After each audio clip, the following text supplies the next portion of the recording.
Primer libro de Reyes, capítulo 11, vamos a considerar desde el versículo 1 en adelante.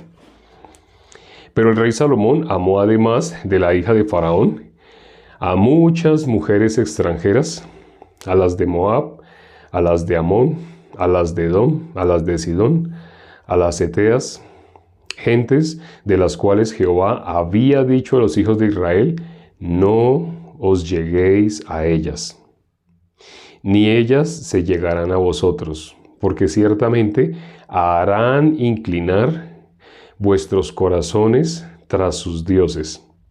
A estas pues se juntó Salomón con amor, y tuvo 700 mujeres reinas y 300 concubinas, y sus mujeres desviaron su corazón. Y cuando Salomón era ya viejo, sus mujeres inclinaron su corazón tras dioses ajenos. Y su corazón no era perfecto con Jehová su Dios, como el corazón de su padre David. Porque Salomón siguió a Astoret, diosa de los sidonios, y a Milcom, ídolo abominable de los amonitas. E hizo Salomón lo malo ante los ojos de Jehová, y no siguió cumplidamente a Jehová como David su padre. Entonces edificó Salomón un lugar alto a Quemos, ídolo abominable de Moab, en el monte que está enfrente de Jerusalén, y a Moloc, ídolo abominable de los hijos de Amón. Así hizo para todas sus mujeres extranjeras, las cuales quemaban incienso y ofrecían sacrificios a sus dioses. Y se enojó Jehová contra Salomón, por cuanto su corazón se había apartado de Jehová, Dios de Israel, que se le había aparecido 2 veces. Y le había mandado acerca de esto que no siguiese a dioses ajenos, mas él no guardó lo que le mandó Jehová. Y dijo Jehová a Salomón: por cuanto ha habido esto en ti, y no has guardado mi pacto y mis estatutos que yo te mandé, romperé de ti el reino y lo entregaré a tu siervo. Sin embargo, no lo haré en tus días, por amor a David tu padre, lo romperé de la mano de tu hijo. Pero no romperé todo el reino, sino que daré una tribu a tu hijo por amor a David mi siervo, y por amor a Jerusalén, la cual yo he elegido. Y Jehová suscitó un adversario a Salomón, Hadad edomita, de sangre real, el cual estaba en Edom. Porque cuando David estaba en Edom, y subió Joab, el general del ejército, a enterrar los muertos, y mató a todos los varones de Edom, porque 6 meses habitó allí Joab y todo Israel, hasta que hubo acabado con todo el sexo masculino en Edom. Hadad huyó, y con él algunos varones edomitas de los siervos de su padre, y se fue a Egipto. Era entonces Hadad muchacho pequeño. Y se levantaron de Madián y vinieron a Parán, y tomando consigo hombres de Parán, vinieron a Egipto, a Faraón, rey de Egipto, el cual les dio casa y les señaló alimentos, y aún les dio tierra. Y halló Hadad gran favor delante de Faraón, el cual le dio por mujer la hermana de su esposa, la hermana de la reina Tapenes. Y la hermana de Tapenes le dio a luz su hijo Genubat, al cual destetó Tapenes en casa de Faraón, y estaba Genubat en casa de Faraón entre los hijos de Faraón. Y oyendo Hadad en Egipto que David había dormido con sus padres, y que era muerto Joab, general del ejército, Hadad dijo a Faraón: déjame ir a mi tierra. Faraón le respondió: ¿por qué? ¿Qué te falta conmigo que procuras irte a tu tierra? Él respondió: nada, con todo te ruego que me dejes ir. Dios también levantó por adversario contra Salomón a Rezón, hijo de Eliada, el cual había huido de su amo Hadadezer, rey de Soba, y había juntado gente contra él, y se había hecho capitán de una compañía cuando David deshizo a los de Soba. Después fueron a Damasco y habitaron allí y le hicieron rey en Damasco. Y fue adversario de Israel todos los días de Salomón, y fue otro mal con el de Hadad, porque aborreció a Israel y reinó sobre Siria. También Jeroboam, hijo de Nabat, efrateo de Sereda, siervo de Salomón, cuya madre se llamaba Serúa, la cual era viuda, alzó su mano contra el rey. La causa por lo cual éste alzó su mano contra el rey fue esta: Salomón, edificando a Milo, cerró el portillo de la ciudad de David su padre, y este varón Jeroboam era valiente y esforzado, y viendo Salomón al joven, que era hombre activo, le encomendó todo el cargo de la casa de José. Aconteció pues en aquel tiempo que saliendo Jeroboam de Jerusalén, le encontró en el camino el profeta Ahías Silonita, y éste estaba cubierto con una capa nueva, y estaban ellos dos solos en el campo.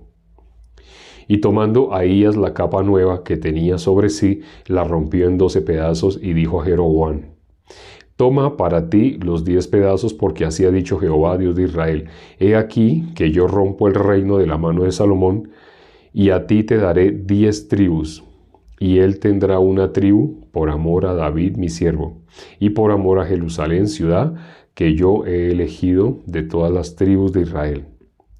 Por cuanto me ha dejado y ha adorado a Astoret, diosa de los sidonios, a Chemos, dios de Moab, y a Moloch, dios de los hijos de Amón, y no han andado en mis caminos para hacer lo recto delante de mis ojos, y mis estatutos y mis decretos, como hizo David su padre.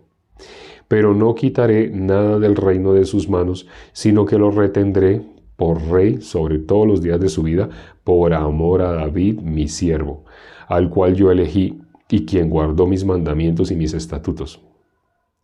Pero quitaré el reino de la mano de su hijo, y lo daré a ti, las 10 tribus, y a su hijo daré una tribu, para que mi siervo David tenga lámpara todos los días delante de mí en Jerusalén, ciudad que yo me elegí para poner en ella mi nombre. Yo pues te tomaré a ti, y tú reinarás en todas las cosas que deseare tu alma, y serás rey sobre Israel. Y si prestares oído a todas las cosas que te mandare, y anduvieres en mis caminos, e hicieres lo recto delante de mis ojos, guardando mis estatutos y mis mandamientos, como hizo David mi siervo, yo estaré contigo, y te edificaré casa firme, como la edifiqué a David, y yo te entregaré a Israel. Y yo afligiré a la descendencia de Jehová por causa de esto, mas no para siempre. Por esto Salomón procuró matar a Jeroboam, pero Jeroboam se levantó y huyó a Egipto, a Sisac, rey de Egipto, y estuvo en Egipto hasta la muerte de Salomón. Los demás hechos de Salomón y todo lo que hizo y su sabiduría no está escrito en el libro de los hechos de Salomón. Los días que Salomón reinó en Jerusalén sobre todo Israel fueron 40 años. Y durmió Salomón con sus padres, y fue sepultado en la ciudad de su padre David, y reinó en su lugar Roboam su hijo. Leímos hasta el versículo 43. Precisamente hoy, ¿por qué empezamos 2 minutos tarde? Hoy empezamos 2 minutos tarde. ¿Por qué? Porque nosotros estábamos en un evento, acá en este país en el que me encuentro, un evento en el cual estamos compartiéndole a líderes de las iglesias de una ciudad. Siendo el día más importante, el último día, ¿qué se está explicando? Se está explicando en detalle cómo fuimos libres. Conoceréis la verdad y la verdad os hará libres. Se explicó en detalle cómo fuimos libres del pecado. Hoy se estaba explicando así en detalle. Por eso hoy, la jornada de hoy, siendo la última, fue la más larga. Pero antes de terminar, hubo personas que se empezaron a parar y se empezaron a ir. Hubo personas que lo que se estaba explicando era como si se estuviera explicando cualquier otro tema normal que se está dando un día cualquiera en cualquier iglesia. Así, normal. Se les hizo tarde, no alcanzo a estar hasta el final del culto. Lo que se estaba explicando hoy era para líderes de iglesias que dirigen sus iglesias. Cómo ser libres de la condenación del pecado bíblicamente. Una vez y para siempre. Lo más impactante es eso.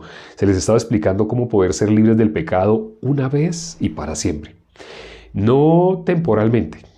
Porque si miramos las personas cómo están acostumbradas a ser libres del pecado, por medio de algún sentimiento, por medio de alguna emoción. Entonces, si experimentan algo que les mueve los sentimientos, entonces la persona se siente, ya está bien con Dios. Se siente que por fin otra vez está reconciliada esa persona con Dios. Pero al día siguiente, cuando se enoja, cuando grita, cuando dice alguna mentira, cuando hace cosas así, la persona se siente, ay, otra vez se siente condenada.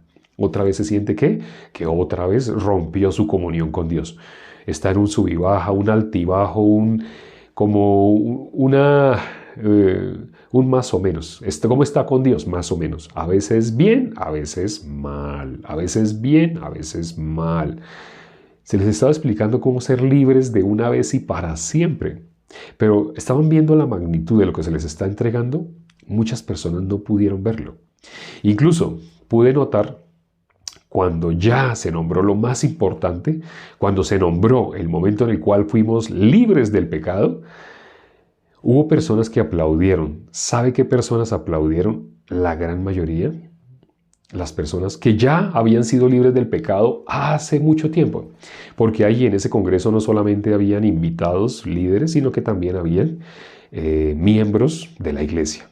Personas que sí tenían la salvación desde hace mucho tiempo. Entonces televisaron al público las personas que estaban aplaudiendo y hubo unas personas que como no entendieron. O sea, ni entendían por qué estaban aplaudiendo. Se nombró que ya somos libres del pecado. Se explicó todo el proceso, todo lo que se estaba explicando era dando el conocimiento para salvación. Pero hubo personas que no. Y cuando miramos exactamente las personas que no entendieron ni por qué se estaba aplaudiendo, eran personas que aplauden ante cualquier canción que se conoce como canción cristiana. Aplauden ante cualquier chiste, aplauden y dicen amén ante cualquier versículo que parece que les está diciendo que son campeones, son bendecidos, andan en victoria, son cabeza y no cola. Así aplauden. Pero cuando se explica la libertad del pecado, quedaron en shock. Mirando así las cabezas de las personas, sorprendente. La mayoría eran nuevos, o sea, ministros que por primera vez escuchaban el Evangelio. Sin contar que se acaba de nombrar eso y aprovechando el sonido de los aplausos, había personas que se paraban y se iban. Se estaban yendo porque se les hizo muy tarde. Tal vez al día siguiente tienen que madrugar para hacer alguna actividad. No habían comprendido la magnitud de lo que se estaba entregando. Un tesoro impresionante. Si ustedes de pronto tienen la oportunidad de escucharlo, está en YouTube. Pueden verlo. Me pueden preguntar directamente, les envío el link, no hay ningún problema. Es fácil. Pero no sé si ustedes han visto, bueno, hago esta pregunta. Casi siempre recomiendo películas, ¿no? He recomendado películas. Estuve durante 5 años dirigiendo a los adolescentes de la iglesia. Al estar guiando a los adolescentes, hacíamos varias actividades junto con los adolescentes. Los hijos de los hermanos. Es como los padres de ellos son hermanos míos, me dicen hermano.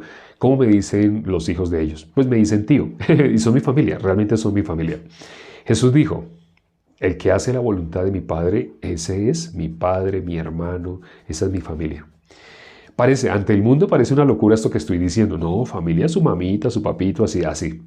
Sí, en carne así llamamos familia. Pero cuando miramos espiritualmente, quienes no lo han entendido todavía, no tengan paciencia, más adelante lo van a entender. ¿Por qué lo que dijo nuestro Señor Jesucristo? Cuando le dijeron, tu madre y tus hermanos están afuera esperándote.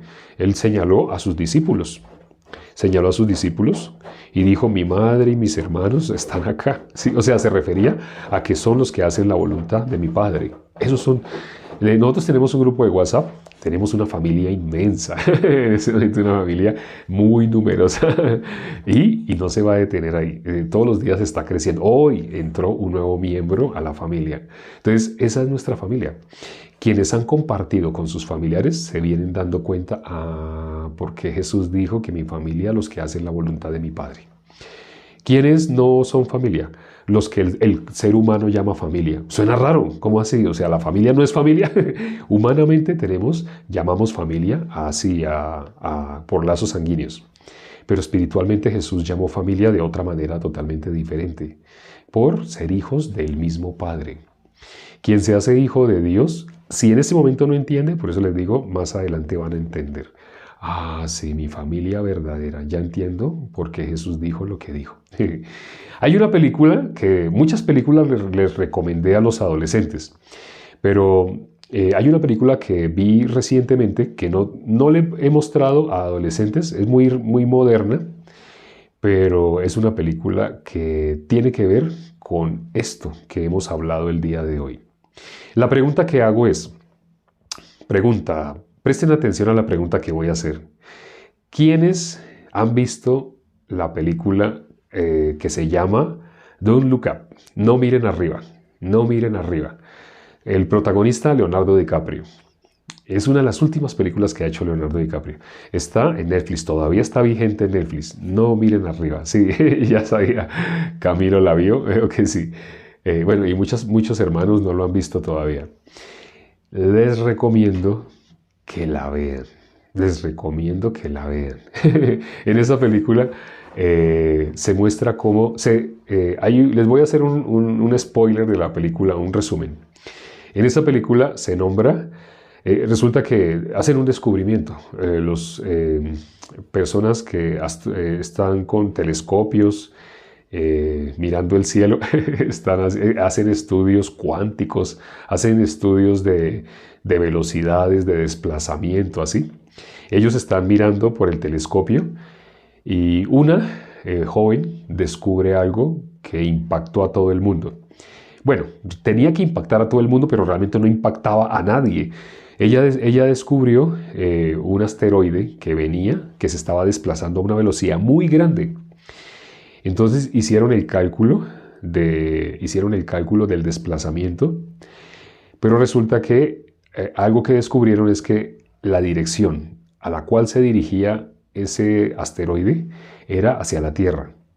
El tamaño del asteroide era un tamaño grandísimo, como el de una ciudad prácticamente. Como el de una ciudad. Imagínense así de grande un asteroide como el de una ciudad. Entonces, cuando trataron de resumir el descubrimiento, les dijeron, lo que acabamos de descubrir es que nos quedan 6 meses para la extinción. 6 meses y algunos días para la extinción. Entonces la gente se reía, extinción. Cuando ese asteroide, que tiene el tamaño de una ciudad, cuando ese asteroide impacte con la Tierra, y ya según los cálculos ya sabían exactamente en qué parte de la Tierra iba a caer. Entonces cuando ese asteroide impacte en la Tierra, ese impacto es igual a, no recuerdo el número que dan, pero es como 1000 bombas atómicas. Entonces la gente se reía y menospreciaba. No sean tan exagerados. No, lo que estamos diciendo no es una broma. Eso es algo que ya está calculado. La NASA también calculó. Ya todo el mundo, o sea, todos los científicos ya tenían los resultados. Sí, ese es un evento que inevitablemente muestra la extinción. O sea, no hay de otra. No es que se va a morir un país, va a destruir un país. No, va a destruir el planeta entero. Quedan 6 meses y se va a destruir el planeta entero. Pero entonces ellos trataban de hacerlo ver a los medios de comunicación y los medios primero querían hablar con el presidente. Cuando fueron a hablar con el presidente estaba en sus cosas políticas, se acercaba a una campaña y ese presidente estaba buscando qué cosa le sirve para ascender, para volver a ser elegido, así. Entonces, cuando hablan con el presidente menosprecia y todo el gabinete que está con el presidente se burlan de las personas que van a dar esa noticia. Entonces dice, pero ustedes no entienden lo que les estamos diciendo, no les estamos hablando una tontería, les estamos diciendo la muerte es inminente. Ese planeta viene a destruirnos. Entonces, un científico hablaba con sus términos científicos y pues los políticos decían, no entendemos qué nos está diciendo, háblenos claro. Entonces, alguien que se dio cuenta que tenía que decirse las cosas de una manera más clara, dijo, ese asteroide que viene a la Tierra se conoce más directamente como un mataplanetas. ¿Ya entienden qué es lo que estamos queriendo decir? Ese asteroide viene a matar este planeta, va a matar el planeta. y es inevitable. Y se burlaban y hacían así. Entonces las personas que habían hecho la investigación estaban así, estaban sorprendidos de cómo se les está hablando de la muerte inminente. Ya ustedes están muertos. Solo falta 6 meses para que ustedes se den cuenta que están muertos. No entienden y la gente los llevaron a televisión. Y estando en la televisión frente a las cámaras, las personas hacían show y tenían que entretener y hacer ver todo como muy alegre, muy feliz. Entonces llegó la que descubrió el asteroide y explotó, porque veía tanta ridiculez y tanta broma. Pero dígame, ¿existen los extraterrestres? Entonces, un científico que era como no era el más calmado, sino era el que más se dejaba como sugestionar. Él empezó a contestarle sobre extraterrestres y hablarles. Entonces, la persona el que los estaba dirigiendo decía: no se distraigan, no, presten atención, no se distraigan. Y la muchacha llegó el momento que explotó y le dijo a las cámaras: ¡vamos a morir! ¿No entienden que vamos a morir? ¡Todos vamos a morir!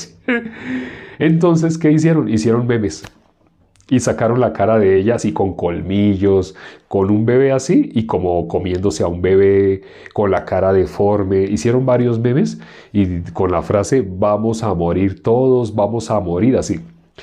Todo el mundo lo tomaba como una broma, y cuando ustedes vean esa película ustedes van a entender cómo las personas, cuando uno les comparte el evangelio, se comportan así. No todas, pero sí la gran mayoría. Es como si uno les estuviera hablando, no sé, de una fábula, de algo que no es real. Uno le dice: no, ¿para ti qué es la Biblia? ¿Para ti la Biblia es la palabra de Dios? Sí, para mí la Biblia es la palabra de Dios. Bueno, vamos a mirar qué dice la Biblia. Una pregunta: ¿tú eres pecador? Y las personas dicen: sí, claro, yo soy pecador. ¿Sabes a dónde va un pecador cuando muere? Se quedan pensando y después de pensar: al infierno. ¿Sí te das cuenta de lo que me acabas de contestar? Pues sí, pero, y empiezan a mostrar su bondad, lo que han hecho, su buen deseo, cómo ellos aceptaron esa frase que ya no quiero oír más, quisiera no volverla a oír, cómo ellos aceptaron, y en el momento que ellos aceptaron se convirtieron en hijos, porque ellos tomaron la decisión de aceptar. Entonces uno los oye y uno le dice: ¿usted sí cree en la palabra de Dios o usted cree en usted mismo? No, pero es que Dios es tan bueno que Dios a todos nos va a perdonar, y cuando todos nos muramos, inevitablemente Diosito como es tan lindo y como Él es amor, entonces Él va a perdonarnos a todos. Y uno le dice a las personas: espere, no entiendo, no, usted me acaba de decir que para usted la Biblia es la palabra de Dios, ¿sí? Sí, la Biblia es la palabra de Dios. Según la Biblia, ¿a dónde va un pecador cuando muere? No, pues al infierno. ¿Usted es pecador? Pues sí, ya le dije que sí. Me repite: ¿a dónde va un pecador? Pues al infierno. Un pecador muere, va al infierno. Según la Biblia, un pecador muere, va al infierno. ¿Usted qué es? Pues sí, es que todos somos pecadores. Y se van por un lado, se van por otro. Cuando ustedes vean esa película, ustedes se van a sentir así, como cuando le están compartiendo a las personas y las personas tienen oídos, pero no pueden oír. Tienen ojos, pero no pueden ver. Y ustedes quedan como en shock, como: es increíble. Es increíble que el ser humano sea así, que llegue a la magnitud es como un robot, parece un robot. Ha creído tanto en sus pensamientos que si se le va a mostrar lo que está escrito en la Biblia, eso que dice que cree en la Biblia lo niega, ahí mismo lo niega. Dice con los labios que cree que la Biblia es la palabra de Dios, pero al mostrarle lo que está escrito en la Biblia, lo niega. Dice: no es así, no es así. No puede ser así, no puede ser así, porque como Dios es bueno, sí, Dios es bueno, Dios es juez justo. Un juez justo que absuelva al culpable no es justo. Si un juez absuelve a alguien que merece la condenación, que merece ir a la condenación, ese juez no es justo, es un juez corrupto. Imagínese que alguien violó a tu hija. Disculpa que hable directamente, es que quiero sacudir un poquito, ¿no? Tú tienes una hija, tu hija tiene 10 años, es una niña, tiene 10 añitos, y un vecino tuyo entró porque tú dejaste la puerta abierta y no sé, te dormiste. Y entonces él entró y vio a la niña y abusó de la niña y abusó de ella hasta que la niña murió. y tú entras a la habitación, pero como tú eres una persona tan correcta, tan buena, tú no quieres tomar acciones con tus manos. Porque tú le enseñaste a tus hijos mayores, que la niña que ya murió, les enseñaste que no deben comportarse como un animal irracional, que deben pensar, que deben amar a los demás. Entonces tú lo que haces es atrapar a ese señor y llevarlo ante la ley. Y tú esperas que la ley determine la sentencia. Y cuando llega un juez, dice, como yo soy bueno, entonces yo... Sí, ya me mostraron aquí las evidencias, que lo cogieron en el acto, que la niña murió, pero como yo soy bueno, entonces yo digo que te dejen ir libre. ¿Sabe qué va a hacer el papá de esa niña? El papá de esa niña que confió que se iba a hacer justicia, ese papá que va a decir, ya no puedo creer en el sistema de justicia. Se va a volver un demente. En ese momento se va a quitar sus presillas. Cuando digo presillas es como en el ejército. En el ejército, mientras uno tiene presillas, uno no puede pelear con alguien de un rango inferior. Pero en ese momento se va a quitar sus presillas de buena gente, se le va a salir lo psicópata y va a tomar acciones por sus propias manos. Así va a ser. ¿Por qué? Porque hay un juez corrupto. Y él va a decir, ay, ese juez como es bueno, ay, claro, él dejó ir libre a ese señor. Así va a decir el papá de la niña. Va a decir, en este país, en esta nación, en esta ciudad, hay un juez tan corrupto que deja libre al culpable. Dios es un juez justo y Dios no puede dejar ir y dejar como inocente al culpable. Incluso, no sé si se acuerden lo que dice Proverbios capítulo 17, versículo 15. Vamos a leerlo. Vamos a leer Proverbios capítulo 17, versículo 15. Es un proverbio que leímos hace poco, pero es importante que se lo aprendan. Proverbios capítulo 17, versículo 15. Dice, el que justifica al impío y el que condena al justo, ambos son igualmente abominación a Jehová. Así dice la palabra, ¿no? El que condena al justo, el que justifica al impío, ambos son igualmente abominables. Si se da cuenta, Dios es un Dios justo, es un juez justo. Si la Biblia dice que la paga del pecado es muerte, preocúpate por ser libre del pecado. Aquí te podemos enseñar cómo ser libre del pecado de una vez y para siempre. Aquí te explicamos el Evangelio una y otra vez. Hoy lo vamos a explicar en resumidas cuentas. Presta atención. En un minuto vamos a tratar de explicarte el Evangelio para que seas libre del pecado. Si prestas atención, si en ese momento nada te distrae, puedes recibir la salvación. Jesús es el Cordero de Dios que quita el pecado del mundo. Tal vez has oído esa canción. Cordero de Dios. Ah, sí. Esa canción, bueno, es de una religión rara. No hablemos más de esa religión por hoy. Solamente que vamos a ver. Eso es un versículo que está en la Biblia. ¿Por qué tú te lo sabes de memoria? Dios ha permitido que te lo sepas de memoria. ¿Qué cosa? Que Jesús es el Cordero de Dios que quita el pecado del mundo. ¿Qué es lo que hizo Jesús? ¿A qué vino Jesús? A quitar el pecado del mundo. Espero que esto resuene en tu corazón, resuene profundamente en tu corazón.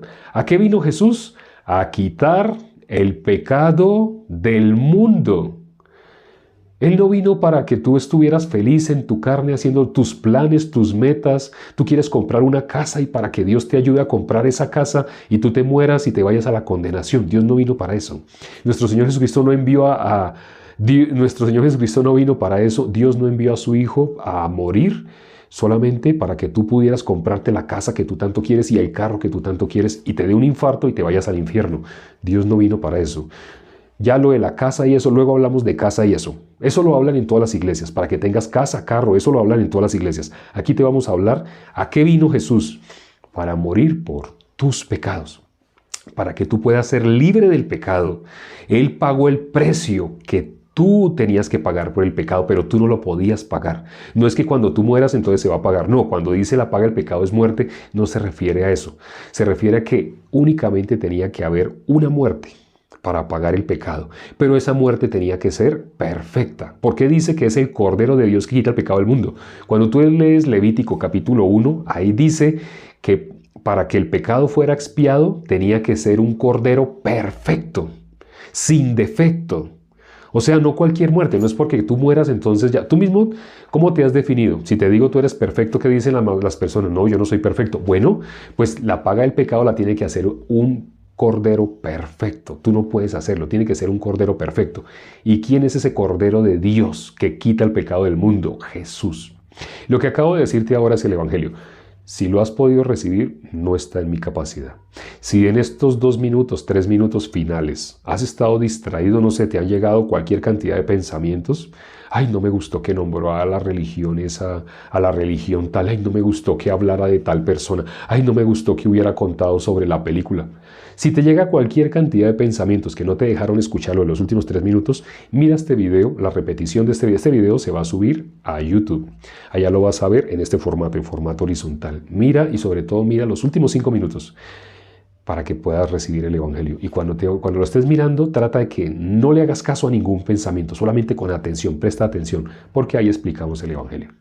Vamos a orar ya para terminar. Padre, gracias por este tiempo que nos permites para considerar tu palabra.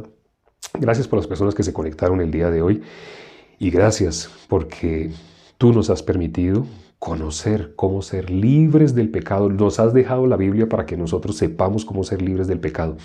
Lo único que el ser humano no puede hacer por sí mismo, hay algo que no puede hacer el ser humano, es pagar el precio del pecado. Pero alguien tenía que morir para pagarlo y ese alguien tenía que ser perfecto. Y en la Biblia nos dice quién fue. Jesús es el Cordero de Dios que quita el pecado del mundo. La Biblia lo dice, nosotros no lo sabemos de memoria. Cuando le decimos a las personas Cordero de Dios, automáticamente completan la canción. Que quitas el pecado del mundo. Todo el mundo lo sabe. Pero ¿quién lo puede creer? Las personas, sin meditar lo que está escrito en la palabra, viven como animalitos. Y la Biblia lo dice, eso es ser peor que una bestia. Permite, Padre, que las personas que se conectaron el día de hoy hayan podido escuchar en su corazón, no con sus oídos, porque los oídos del ser humano en modo natural son como los de una estatua. Tiene oídos, pero no puede oír. Tienen ojos, pero no pueden ver. Permite, Padre, que esta palabra llegue realmente al corazón de quienes aún no habían recibido la salvación para que la reciban. Te lo pedimos junto con los hermanos que hemos orado en este momento y lo hemos hecho en el nombre de nuestro Señor Jesucristo. Amén.